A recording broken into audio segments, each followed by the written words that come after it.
ठीक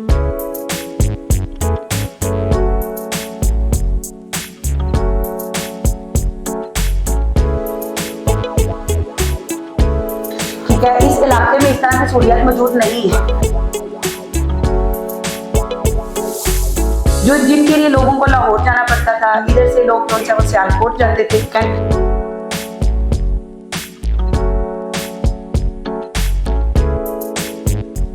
कुछ पेशेंट मुझे आके खुद कहते हैं कि हमने ऑपरेट करवाना। आऊज़ुबिल्लाहिमिनश्शैतानिर्रजीम बिस्मिल्लाहिर्रहमानिर्रहीम। अस्सलाम वालेकुम नाज़रीन, मैं हूं आपका होस्ट सैयद अली हैदर और आप देख रहे हैं तकरीर मीडिया। नाज़रीन, इस वक्त हम मराकीवाल में मौजूद हैं, दीवान मेडिकल केयर में, जहां हमारे साथ डॉक्टर सना असगर साहब मौजूद हैं। तो आइए कुछ इनसे सवालात करते हैं, कुछ मेडिकल के रिलेटेड सवालात करते हैं और आपको इनकी क्वालिटी के बारे में बताते हैं कि ये किस किस्म की क्वालिटी फराहम कर रही है। तो आइए इनसे बातचीत करते हैं। अस्सलाम वालेकुम डॉक्टर साहिबा। वालेकुम अस्सलाम। सबसे पहले तो अपना कीमती वक्त देने का बहुत शुक्रिया। मेरा आपसे पहला सवाल तो ये है कि अपना थोड़ा सा तारुफ दें कि आपकी एजुकेशन क्या है, आपका बैकग्राउंड टोटल क्या है, थोड़ा सा ये बताएं हमारी नाज़रीन। जी ठीक है, मेरा नाम डॉक्टर सना असगर है। मैं गायनेकोलॉजिस्ट हूँ। मैंने अपनी जो FCPS है वो लाहौर लेडी विंटन हॉस्पिटल से कंप्लीट किया है 2023 में। अभी मैंने अपना यहाँ पर मराकीवाल में दीवान मेडिकल केयर के नाम से अपना हॉस्पिटल स्टार्ट किया है और जिसमें मल्टीपल स्पेशलिटीज़ हैं। हमारे पास मुख्तलिफ किस्म के डॉक्टर हैं जो कि लाहौर से आ रहे हैं। अच्छा, आपने अभी अपनी पढ़ाई के बारे में, अपने बैकग्राउंड के बारे में बताया, तो मेरा क्वेश्चन ये है कि आपने डॉक्टर का शोबा इस वजह से चुना कि आपने आगे से फाइनेंशियली स्ट्रांग होना है, या आपको कोई और ख्वाब था कि आपने लोगों की जानें बचानी है, मतलब अपने ईमान को पुख्ता करने के लिए? फाइनेंशियली स्ट्रांग की बात नहीं है, इसलिए मैंने अपना ये शोबा नहीं चुना था। जिस इलाके से हम हैं और इस इलाके में जिन चीज़ों की सहूलियात जो सी वो चाहिए थी, ठीक है, इस इलाके में इस तरह की सहूलियात मौजूद नहीं है। ठीक है, जब हम लोग स्टडी करते हैं या कर रहे थे, ठीक है, उस दौरान ये हमने काफ़ी चीज़ें ऑब्जर्व की हैं इस इलाके में कि इस तरह की सहूलियात या हॉस्पिटल हमारे इलाके में होना चाहिए। ठीक है, मेरा पहला मकसद ये था कि इस अस्पताल में, इस इलाके में अपना हॉस्पिटल स्टार्ट करूं, ठीक है, ताकि इधर के जो देहाती लोग हैं उनको सहूलियात मुयस्सर कर सकें। वो जो जिनके लिए लोगों को लाहौर जाना पड़ता था, इधर से लोग जो वो सियालकोट जाते थे, कैंट एरिया में, सिटी में जाते हैं। ठीक है, तो इसलिए ये मेरा बेसिक और मेन मकसद ये था कि यहाँ पर जो देहाती लोग हैं उनको वो सारी सहूलतें यही मुयस्सर कर सकें जो कि इनको लाहौर और सियालकोट जाकर मिलती थी। अच्छा, अभी आपने बात की अपने पूरे सेटअप के बारे में, तो आपके जो मतलब जितने भी फाइनेंशियल चीज़ें हैं, प्राइसेस वगैरह, वो आप सबको इक्वल देती हैं या अमीर और गरीब, मतलब गरीब लोगों के लिए जो कि इन चीज़ों को अफोर्ड नहीं कर सकते, उनके लिए आप कोई बिजनेस से हट के कोई चीज़ करती हैं कि वो सेम या टोटल? नहीं, गरीबों के लिए हमारे हॉस्पिटल में खसूसी डिस्काउंट रखे गए हैं हर प्रोसीजर पे। छोटा बड़ा ऑपरेशन है, नॉर्मल डिलीवरी है, गुर्दे की पथरी निकालनी है या पित्ते की पथरी हो, अपेंडिक्स हो, उसके लिए खसूसी डिस्काउंट है गरीबों के लिए। उसके अलावा हमारे पास ज़ुकात फंड्स मौजूद है। ठीक है, जिनको ज़ुकात वगैरह लगती है उनके लिए हमने ज़ुकात फंड्स रखे हैं। ठीक है, ताकि हम उन ज़ुकात फंड से उन लोगों का इलाज करवा सकें जो कि इतने महंगे प्रोसीजर जो कि आजकल चल रहे हैं, ठीक है, उसको अफोर्ड नहीं कर सकते। ठीक है, तो हम लोगों ने उनके लिए ज़ुकात फंड जो रखे हैं। हमारे पास जो लेबॉर्ट्री है, अब्दुल सितार लेबॉर्ट्री हमारे पास मौजूद है। वो खसूसी गरीब लोगों को 30% डिस्काउंट जो वो हॉस्पिटल की तरफ से दे रहे हैं। अच्छा मैम, अगर मैं बात करूँ सोसाइटी के लिहाज से, तो आजकल हर बंदा ही अपने बूढ़े होने से पहले ही बीमार होता है, मतलब बुढ़ापे का कोई इंतजार नहीं करता। बचपने में भी और जवानी में भी हर कोई बीमार रहता है। तो इसकी क्या वजह है? ये हमारे गंदे मतलब फैटी खानों की वजह से है, या इसमें अपना हमारे पानी में कमी है, या क्या चीज़ है? इसको आपको क्या लगता है इसमें? इसमें यह है कि जो जंक फूड्स हैं, जैसे बर्गर है, पिज्ज़ा है, ठीक है, ये चीज़ें जो सी है ना, बचपन से बच्चों को जो है ना वो खाना शुरू कर देती हैं। ठीक है, जैसे ही उनकी एक थोड़ी सी ग्रो अप होते हैं, जैसे वो कोई 19-20 साल तक होते हैं, तो वो हमें ये कंप्लेन करना शुरू कर देते हैं। और मैक्सिमम कंप्लेन हमारे पास ये आती हैं बच्चियों को, PCOS का इशू बहुत ज्यादा हो रहा है। ठीक है, वो इन्हीं जंक फूड्स की वजह से है। जो छोटे बच्चे जैसे कोई हमारे पास जो है ना वो आ जाते हैं, लड़के कोई आ गए हैं, ठीक है, उनको भी इस तरह के बहुत ज्यादा मसाइल जो से वो शुरू हो गए हैं। जवानी में वो कहना शुरू कर देते हैं कि हमारे घुटनों में दर्द शुरू हो गई है, हमारी कमर में दर्द है। ठीक है, और ये सारे मसले जो से ना, ये जंक फूड जो बच्चे बचपन से खाना शुरू कर देते हैं, जैसे पिज्जा है, बर्गर है, स्प्राइट है, पेप्सी है, ये सारी चीजें, जितने भी ड्रिंक्स वगैरह लेते हैं, सोडा वगैरह लेते हैं, इनसे ये सारे मसले जो दिन ब दिन बढ़ते जा रहे हैं। अच्छा मैम, ये वाला क्वेश्चन वैसे मेरी एज से तो बड़ा है, लेकिन ज़्यादातर हॉस्पिटल्स में ये होता है कि जितने भी मतलब केसेस होते हैं बच्चों की डिलीवरीज के, तो वहाँ ऑपरेट्स वगैरह नहीं होते। ज़्यादातर हॉस्पिटल्स वाले ये करते हैं कि वो मतलब अपना नॉर्मल नहीं करते, ऑपरेट ज्यादा करते हैं। ऑपरेट ज़्यादा करते हैं। तो क्यों करते हैं? चीज़ें होनी चाहिए कि नहीं? आपका क्या ख्याल है? एक्चुअली आजकल इशू ये है कि जो हमारी यंग जनरेशन है ना, ठीक है, जो हमारी यंग लड़कियां हैं, वो पहला मेरा जो सा ना वो ये है कि वो लोग जो सा ना वो चाहते ही नहीं है कि हमारी नॉर्मल डिलीवरी हो।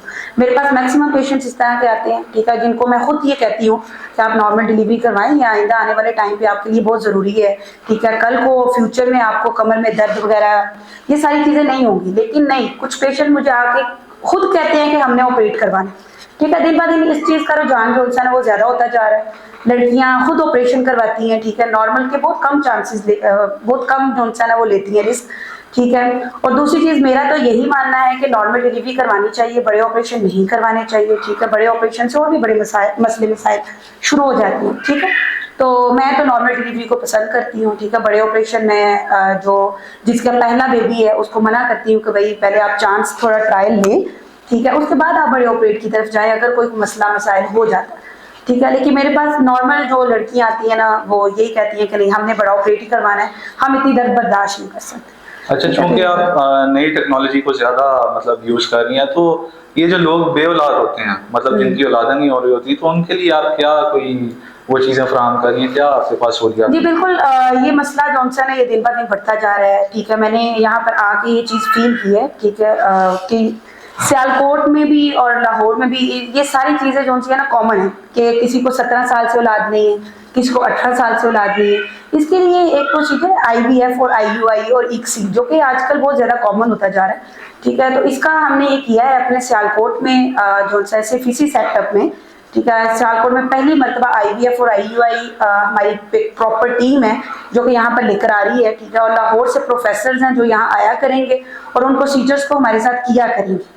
और ये IVF और IUI जो है ना वो पहली मरतबा दीवान मेडिकल केयर में परफॉर्म किया जाएगा इंशाल्लाह, ठीक है। और जिनके घर औलाद नहीं है उनके घर इंशाल्लाह औलाद होगी। अच्छा मैम, एक कॉमन मिस्टेक है हमारे मुआशरे के अंदर कि जब भी कोई बंदा, कोई बच्चा, जब भी किसी घर में मतलब कोई बीमार होता है, तो वो सबसे पहले कंपाउंडर्स या खुद ही घर पे सेल्फ केयर करते हैं।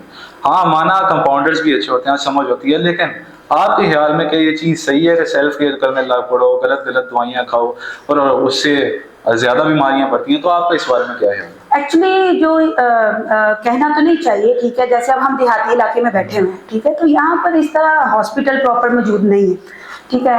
और क्योंकि उनकी मजबूरी होती है इस तरह के छोटे मोटे जो डिस्पेंसर और जो ये बैठे हुए हैं लोग उनके पास जाना, ठीक है, तो वो चले जाते हैं, उन्होंने अपना इलाज करवाना है। अब यहाँ से सिटी जाते हुए काफ़ी टाइम लग जाता है, ठीक है। तो अब ये है कि हमने माशाल्लाह जब से अपना सेटअप शुरू किया हुआ है, लोग हमें आके खुद कहते हैं कि ये बहुत अच्छा आपने इनिशियल स्टार्ट किया। इस तरह अगर मुख्तलिफ देहातों में छोटे छोटे हॉस्पिटल सेटअप और प्रॉपर डॉक्टर बैठना शुरू हो जाएं तो ये डिस्पेंसर और इनके काम जो हैं वो डेफिनेटली स्लो हो जाएंगे। लेकिन ये भी जो है क्योंकि ये काफ़ी टाइम से इस तरह मार्केट में बैठे हुए हैं, ठीक है, लोगों का इन पर ट्रस्ट है और लोग भी क्या करें, उनका जाना मजबूरी है। और इस तरह क्योंकि छोटे छोटे सेटअप अभी यहाँ पर हॉस्पिटल की तरह के नहीं बने, डॉक्टर्स यहाँ मौजूद नहीं है, ठीक है, तो उनकी मजबूरी है जाना, क्या करें, पेशेंट उनकी मजबूरी है। अच्छा मैम, मैं अभी थोड़ी देर पहले ही दुबई गया था, तो वहाँ मैं हॉस्पिटल में गया, बीमार हो गया मैं, तो वहाँ मैंने एक चीज़ नोट की। वैसे तो वहाँ दवाई नहीं देते किसी को, मेडिसिन नहीं देते बगैर मेडिकल इंश्योरेंस के, लेकिन अगर वो देते हैं तो वो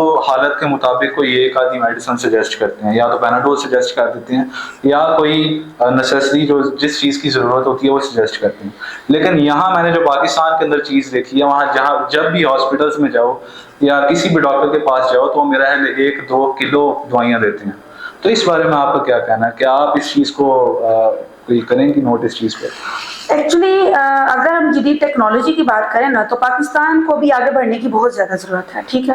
अब बाहर आप दुबई गए थे तो वहाँ के एक तो डॉक्टर जो से है ना वो बहुत ज़्यादा टाइम लेते हैं, आपकी बीमारी को डायग्नोज करते हुए वो काफ़ी ज़्यादा टाइम ले लेते हैं, ठीक है। वो लोग इतनी मेडिकेशन वगैरह प्रिस्क्राइब नहीं करते अपने पेशेंट को, मेडिसिन इतनी ज़्यादा देते ही नहीं है, ठीक है।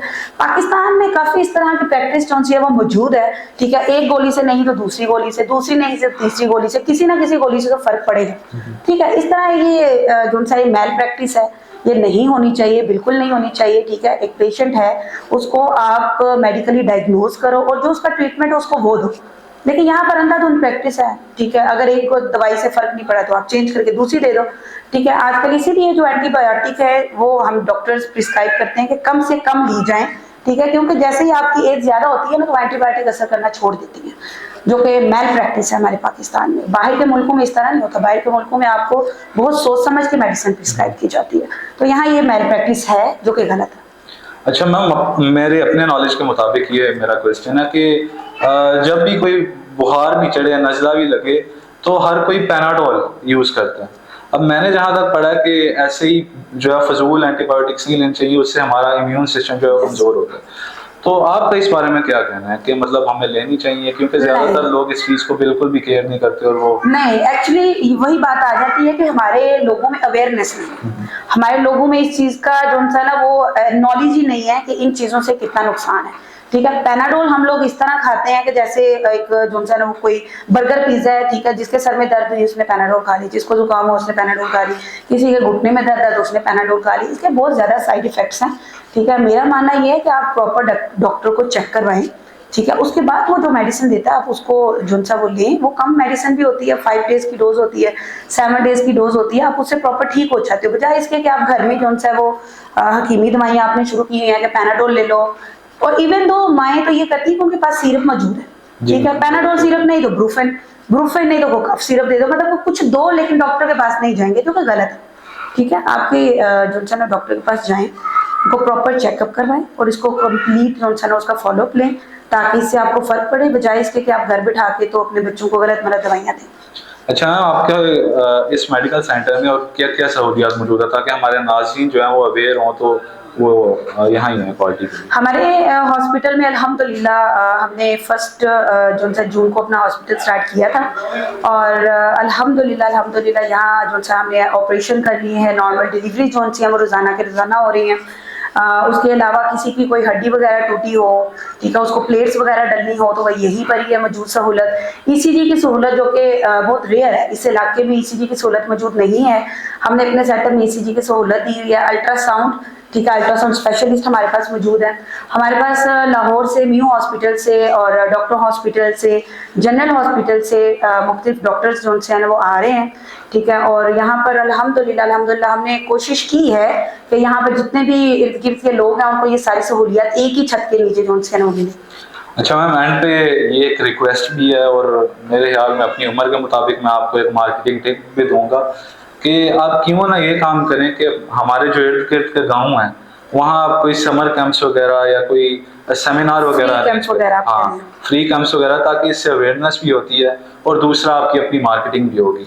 लेकिन उसके अंदर ये है कि चाहे आपको प्रॉफिट वगैरह ना मिले, आपका अपना खर्चा जरूर निकलता है। नहीं, ठीक है, हम लोग इस पे जो सा, क्योंकि आपको मैंने जैसे बताया कि अभी 1 जून से हमारा हॉस्पिटल स्टार्ट हुआ है। ठीक है, तो अभी हम लोग एक टीम प्रॉपर तैयार कर रहे हैं जो कि फ्री कैंपिंग करेंगे मुख्तलिफ इलाकों में जाके, ताकि उन लोगों को भी पता चले कि यहाँ पर कोई ऐसा सेटअप स्टार्ट हुआ है जिनको आइडिया नहीं है। ब्रोशर वगैरह बनवाए हैं हमने, ठीक है, और इसके अलावा जो मार्केटिंग के लिए हमने डिफरेंट जगह पोस्टर्स लगाए हैं ताकि लोगों को आइडिया हो कि यहाँ पर इस तरह का एक हॉस्पिटल और सेटअप जो सा वो स्टार्ट हो चुका है। अच्छा, इसके अलावा मैं अपने गांव के बारे में आपसे बात करूंगा कि जब भी सेमिनार वगैरह आप लगाएं और आपको मेरी ज़रूरत पड़े तो हमारे गांव चढ़ियाला शरीफ के लिए तस्वीर मीडिया हाजिर है इंशाल्लाह। कोई नहीं, कोई फाइनेंशियली ज़रूरत होगी तो वो भी बियर अप करूँगा इंशाल्लाह। जी ठीक है, ओके, थैंक यू। बहुत शुक्रिया अपना कीमती वक्त देने का। जी तो नाज़रीन, उम्मीद है कि आपको ये इंटरव्यू पसंद आया होगा। इंशाल्लाह जल्द ही एक नई शख्सियत के साथ, एक नए इंटरव्यू के साथ आपकी खिदमत में हाजिर होते हैं। तब तक के लिए दीजिए इजाज़त। शुक्रिया।